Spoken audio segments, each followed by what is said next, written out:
নদীর উল্টো জলে সাঁতার দিয়েছিলাম। পতন দিয়ে আমি পতন ফেরাবো বলে একদিন যৌবনের শৈশবে যৌবনকে বাজি ধরে জীবনের অসাধারণ স্কেচ এঁকেছিলাম। শরীরের শিরা ও ধবনী থেকে লোহিত কণিকা দিয়ে আঁকা মারাত্মক উজ্জ্বল রঙের সেই স্কেচে এখনো আমার দেখো কি নিখুঁত নিটুল স্ট্র্যাটেজি। অথচ পাল্টে গেল কত কিছু। রাজনীতি, সিংহাসন, সড়কের নাম, কবিতার কারুকাজ কি সরিয়ে দিলেন।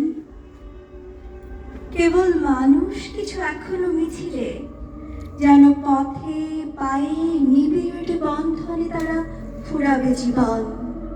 তবে কি মানুষ আজ আমার মতন নদীর উল্টো জলে দিয়েছে সাঁতার? তবে কি তাদের সব লোহিত কণিকা এঁকেছে আমার মতো স্কেচ? তবে কি মানুষ চোখে মেখেছে স্বপন? পতন দিয়েই আজ ফেরাবি পতন।